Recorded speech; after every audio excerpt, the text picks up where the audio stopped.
안녕하세요. 모든 경기 종목을 다루고 있는 토서관입니다. 하루도 빠지지 않고 많은 경기들의 조합픽을 프리미엄 정보방에서 매일 공유하고 있습니다. 참여를 원하시는 분들은 영상 하단 댓글 보시면 오픈 채팅 링크 있으니 문의 주시길 바라며 구독과 좋아요 한 번씩 부탁드리겠습니다. 그럼 이번 경기 정보 시작하겠습니다. 베를린 아우크스부르크 축구와 관련하여서 헤르타는 최근 3경기에서 승점 1점 추가에 그쳤으며 아우크스는 지난 라운드에서 윈넨을 잡았습니다. 헤르타는 우니온과의 베를린 더비에서 패하며 중하위권에서 벗어나지 못했으며 요베티치가 빠진 자리에 폴란드 국대 공격수인 피아텍이 선발 스트라이커로 나섰고 리처와 젤케 등이 이선 공격수로 출전했는데 찬스에서 마무리가 아쉬웠습니다. 그렇지만 투서와 세다르 보아탱으로 이어지는 중앙 3선은 중원에서 볼 점유 싸움을 잘해줬습니다. 다음으로 아우크스는 윈넨 상대로 단 5개의 슈팅 시도에 그쳤는데 승리했습니다. 20개 가까운 슈팅을 시도한 상대의 파상 공세를 기키 위치키퍼가 잘 막아냈고 하우레우의 파트너로 나서는 옥스퍼드가 오두오카이의 공백을 수비 라인에서 잘 메워주고 있는 중입니다. 최근 코르도바와 그레고리치 등을 대신을 해서 나서고 있는 페더스는 한제 키리 등 전방 공격진과 좋은 합을 보여주고 있는 중입니다. 베를린, 아우크스부르크 이 두 곳에 있어서 저의 생각은 헤르타의 승리를 보고 있으며 부진한 최근이긴 하지만 홈에서는 얘기가 다릅니다.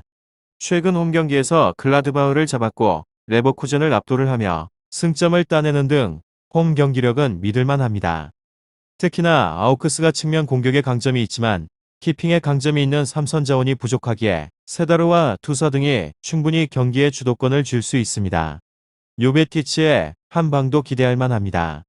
다음으로 헤르타 베를린 리그에서는 15위로 승승패무패 지난 라운드 우니온 베를린전에서 0대2로 패했으며 경기 내용 자체는 나쁘지 않았지만 최근 승수를 쌓지 못하는 경기들이 많아집니다. 낙승을 기대를 하기에는 힘든 일정으로 후방 라인 기복이 다소 존재를 합니다. 중원 지역 볼 배급이 늦어서 역습을 허용하는 빈도가 작고 주전 수비수 보야타까지 징계로 출전하지 못합니다. 배후 공간 노출 수비 개인 실수 허술한 대인 마킹 등 여러 문제가 겹쳐서 1실점 정도를 내줄 것이 유력합니다. 그래도 윗선의 화력은 기대할 만하는데 최근 5차례 맞대결에서 4승 1패로 상대를 압도했는데 해당 경기에서 도합 11득점을 쓸어 담았습니다. 상대 두 줄 수비를 쉽게 뚫으며 공격 효율을 높인 덕분으로 결장자는 자르스테인 보야타 클린터 선수입니다. 다음으로 베를린 아우크스부르크 축구 리그에서는 15위로 패패승 지난 라운드 거함 윈넨을 2대1로 꺾는 이변을 연출했습니다. 시즌 초중반 성적이 좋지 않고 전력 또한 떨어지지만 선두를 잡아낸 것만으로도 팀 에너지 레벨을 대폭 끌어올릴 수 있습니다. 이곳은 확실한 공격 스탠스를 띱니다. 수비 성공 후 빠르게 측면으로 공을 연결시켜 크로스를 적극 활용을 하며 직전 경기에서 이 과정에서 이득점이 터졌습니다.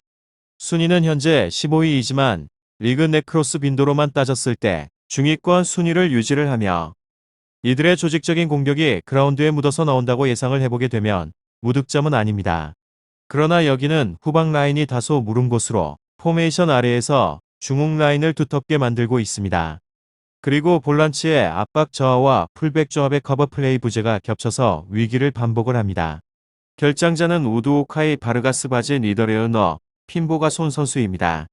최근에 부진이 깊어지고 있지만 경기 내용 측면에서는 충분히 인상적인 흐름을 이어오고 있는 중입니다. 아우크스부르크는 직전 라운드에서 윈넨을 잡는 이변을 연출했으나 원정 분리가 겹친 상황에서 유사한 경기력을 이어갈 수 있을지는 의문입니다. 다음으로 베를린 분위기가 다시 식어가고 있는 중입니다. 우니온 베를린을 상대한 지난 라운드에서 2대0 패배를 기록을 하였고 최근 3경기에서는 승리가 없습니다. 이 중 2경기는 멀티 실점으로 홈 2점과 전력 우위를 앞세워서 공세를 시도할 것이 유력합니다. 베를린, 아우크스부르크 이 두 곳에 있어서 베를린은 공격의 전개 과정에 있어서 미텔 스타트, 리히터 측면의 조합 활용 빈도가 높으며 이들 개인 전술은 경쟁력이 떨어지기도 하고 세르다르를 중심으로 시도를 하는 부분 전술 역시나 완성도는 기대 이하입니다. 좁은 지역에 밀집한 상대를 공략하는 그림은 그려지지 않습니다. 최근 일정에서 플라텐 아르트 페카리크 측면 수비진의 배후 공간 노출로 위기를 반복하고 있는 중입니다. 이번 시즌 리그 일정에서 경기당 9.6회의 슈팅을 시도하고 있으며 직전 경기에서는 8회 시도에 그쳤습니다. 26회 크로스를 시도했으며 측면의 활용 빈도가 높았음을 알 수 있습니다. 다만 크로스의 질적 하락 공격진 전반의 결정력, 저하로 득점 기대치는 낮습니다. 마지막으로 아우크스부르크 뮌헨을 상대한 직전 경기에서 2대1 승리를 따냈으며 기적 같은 이변을 만들어냈으며 이를 통하여서 반등에 성공을 했습니다. 원정에서 연승을 시도를 하겠지만 최근 5경기에서 모두 실점을 허용하였고 수비진 불안 문제는 좀처럼 잡히지 않습니다. 이곳은 마이어 도르쉬 중원조합의 압박 효율 저하로 위기를 반복하고 있고 상대방의 부분 전술에 쉽게 당하고 있으나 상대가 이를 공략한 가능성은 낮습니다. 원활한 대응이 가능하기에 수비 불안이 두드러지지 않으며 한제킬이 일선을 앞세운 역습을 통해서 득점을 노리긴 하겠지만 전개 완성도에 있어서는 기복이 큽니다. 공격진에 발생한 전력 누수로 결정력 역시 흔들리는 곳입니다. 베를린 아우크스부르크 축구 잘 알아보시고 좋은 결과 얻어보시길 바랍니다. 유익한 정보가 되셨다면 구독과 좋아요 한 번씩 부탁드립니다. 그리고 최종 조합과 정답치는 항상 프리미엄 정보방에서 항상 공유하고 있으니 참고해 주시고 이번 영상 마무리하겠습니다.